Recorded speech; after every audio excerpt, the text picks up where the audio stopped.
Hey guys, it's Rebecca. So today I'm going to be showing you 10 classics that I really want to read ASAP. Really. These are just 10 classics that I have in mind that I really want to read soon. Really excited to show you all these books. There's some books that I am in the middle of currently, but only one I'm going to include because I started it a lot longer than the ones that I'm reading now, such as Save Me the Waltz by Zelda Fitzgerald.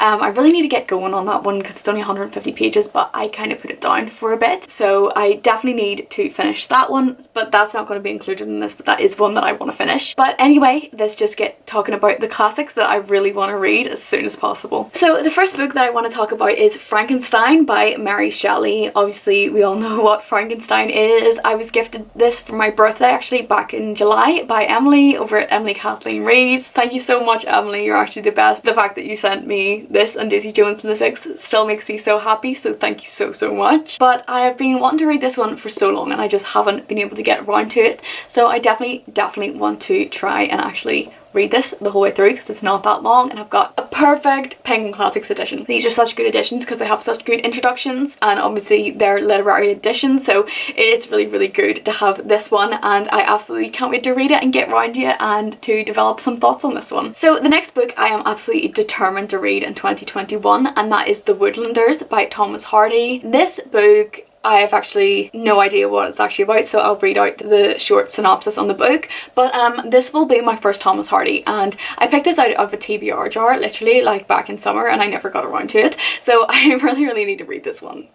I've got quite a lot of Hardy books, but because I picked this out, now it's in my uni house and I might as well read this one, and it really sounds really interesting, so I really want to see what I think of my first Hardy book. I won't judge him entirely on this one because I know it's one of the lesser known ones, but either way I'm sure it'll be really good and I can't wait to read it. So anyway, I'll read out what it says on the back. So it says, returning to her native village of Little Hintock from an exclusive finishing school, Grace Melbury has social aspirations which her childhood sweetheart, Giles Winterbourne, cannot hope to satisfy.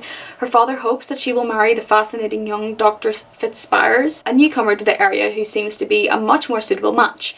Fitzspires certainly responds to Grace's beauty, but he is also attracted to a wealthy widow who lives in Hintock House, the mysterious Mrs. Charmond. Beautiful and rich in its imagery, The Woodlanders contains some of Hardy's finest descriptive writing. That sounds amazing, and it's not that long. I bet. What's the font like? The font's pretty tiny, but still it's not that long. And yeah, I really want to get around to this one soon, and I can't wait to just know what my thoughts are on this one. So the next book is one that I actually found at a little market stall in Bristol, and it was so cute, and I found this really good edition of it for £2.50 because the sticker's right on the front of it, but that is Jack Kerouac's On the Road. I've been wanting to read this one for a long time because I know that Jack Kerouac actually experienced a severe mental illness.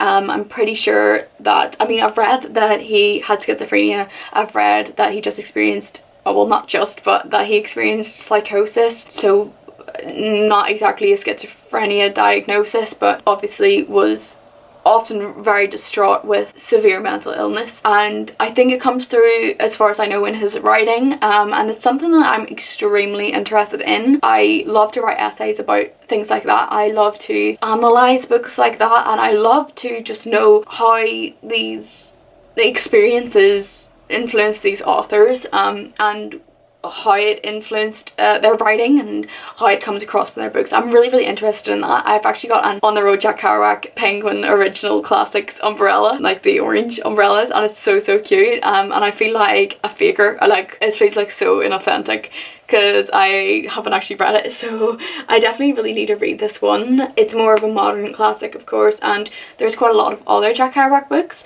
but this is his most famous one, so I definitely want to get around to this one soon. It shouldn't take me too long, it's quite a short one, and since it's a modern classic it shouldn't be too difficult to delve into. I have no idea what this one's about, but I really want to read it, so let me know if you have read it and what your thoughts were. So the next one I actually also have no idea what it's about, but I've heard it somebody talk about it on BookTube, and then I added it to my wish list, and my friend Elena got me it for Christmas, so I'm actually so excited to read this one, and that is The Talented Mr Ripley. This is a modern classic as far as I know. These are modern classics hardback editions. I think that it's absolutely stunning. I love it so much. It's so nice, and I just cannot wait to get around to reading this one. Yeah, as I said, it's absolutely beautiful. I have no idea what it's about. It's just such a stunning book, and I really want to read it, and hopefully I'll get around to this one soon. So the next one is one that I have been wanting to read for years, but I know that it was on Jasmine, over at Jasmine Reads top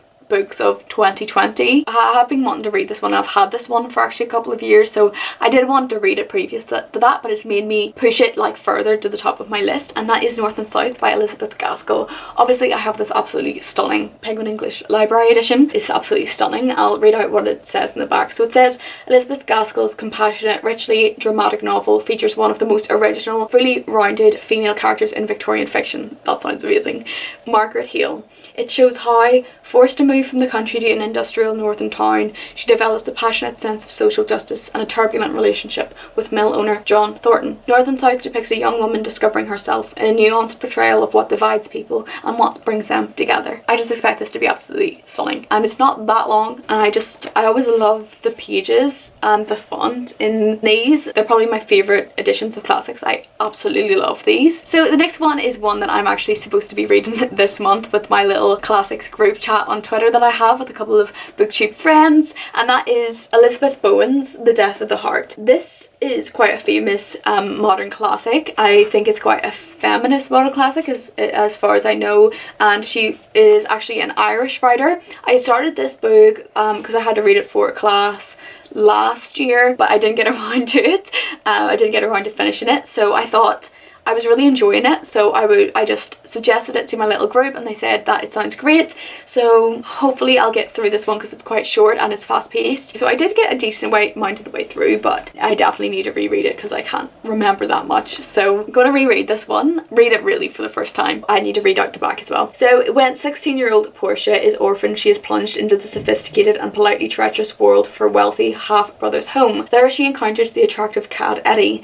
To him, Portia is at once child and woman, and he fears her gushing love. To her, Eddie is the only reason to be alive. But when Eddie follows Portia to a seaside resort, the flash of a cigarette lighter in a darkened cinema illuminates a stunning romantic betrayal and sets in motion one of the most moving and desperate flights of the heart in modern literature. That makes me just like even more excited to read it. That sounds absolutely amazing. Like I need to read it. I need to read it. I'm so excited for this one. Yeah, I'm so excited. So the next one is Middlemarch by George Eliot. I am literally halfway through this book. I have been for a very long time, but I definitely think that I could easily just continue from where I was because I can remember pretty much everything that happens. So yeah, I need to continue on with this one ASAP and finally be able to say that I've read the entirety of Middlemarch. I was absolutely loving this. It honestly follows so many different characters, and it's just very character driven. Each character has their own part in the story, and it all comes together. Like it mostly has, at least, or I can see it coming even more together, and I love whenever that happens, whenever we have so many different characters that all play a part in each other's lives, and I absolutely can't wait to finish this one and just see what my final thoughts are. So the next one is also a modern classic, and that is Jamaica Inn by Daphne du Maurier. This one I really need to read because I've had it for years and haven't got around to it, and it's supposed to be really good, and I'll just read out the back of this one. So it says, after the death of her mother, Mary Yellen crosses the windswept Cornish moors to Jamaica Inn, the home of her Aunt Patience. There she finds Patience, a changed woman, downtrodden by her domineering, vicious husband, Joss Merlin. Mary discovers that the inn is a front for a lawless gang of criminals and is unwillingly dragged into their dangerous world of smuggling and murder. Despite herself, she becomes powerfully attracted to a man she dares not trust, Joss Merlin's brother. Before long, Mary will be forced to cross her own moral line to save herself. Of course, it's going to be good. I mean, we all know she's just a genius. and yeah, I'm just guaranteed that this will be a fun read. Not that long also, and I'm just so excited for it. So the next one is another modern classic, and one that I have not read anything by this author before, and that is Wise Children by Angela Carter. I got this as a birthday present quite a while ago now, and I still haven't read it. I'll read out what it says at the back. So, a richly comic tale of the tangled fortunes of two theatrical families, the hazards and the chances, Angela Carter's witty and bawdy novel is populated with as many sets of twins and mistaken identities as any Shakespearean comedy, and celebrates the magic of over a century of show business. That sounds so good. I didn't realise that, like, that's what it was about. That sounds amazing. Has anybody read this? Please tell me if you've read this. Oh my god. I need to get around to all of these. Like, I'm getting so excited filming this video. This is going to be amazing. I just have such a good feeling about this. That sounds like right up my alley. I absolutely can't wait to read this now. So the last one that I want to read is actually a novella, and it is The Haunted House by Charles Dickens. It is a horror / ghost story by Dickens, and I'll read the back of it. So it's having moved into an abandoned haunted house, the narrator, undaunted by the warnings of the locals, invites a party of friends over. On 12th night, he and his guests gather together and relate the supernatural experience they have had. The resulting ghost stories thrill, shock and amuse by turns. For this work, commissioned for his periodical all the year round, Dickens enlisted some of the era's most famous writers, including Elizabeth Gaskell and Wilkie Collins, to collaborate with him on this Victorian supernatural classic. Oh, so there's pieces by Elizabeth Gaskell and Wilkie Collins in there. Oh my goodness. Wilkie Collins and Dickens, actually, here's a little story. Wilkie Collins and Dickens actually one time sneaked into a funeral. They were laughing in the back, and people were like, what are they doing? But Dickens, in his death scenes, always uses some humour, or most often does use humour around whenever he's writing death scenes. I think that that's what makes it even more sad, and that's what he often did. He often used humour to make people more emotional. He often said that to get people to laugh, it makes it easier to get them to cry. So if you get people laughing and you get people happy, you have this hold on them that you will more likely be able to make them cry then whenever you come off with something that is very hard-hitting and emotional. So this is the reason why Wilkie Collins and Dickens actually did sneak into this funeral. I mean, it is a very odd thing to do, but that is something that they did. So that'll be really, really exciting to read that. Obviously I'm doing Dickens, so hopefully I'll get around to that one soon, maybe over Easter time or something like that. I'm pretty sure that was all of the books that I wanted to show you. I've got so many more classics on my list of what I want to read, but this is just 10 that I've actually got in my uni house and that I'm actually dying to read ASAP. You'll know if I've read them. I'll have them and I'll be talking about them. I really hope you enjoyed hearing about all of these books. If you've read any of them, if you want to read any of them, if you've got any thoughts on any of these books, then please comment down below. Also, if you enjoyed this video, then please like and subscribe and hit the notification bell down below so that you can be notified when I upload, because it really helps me out and it helps with the algorithm. So anyway, thank you so much for watching, and I will see you in the next one.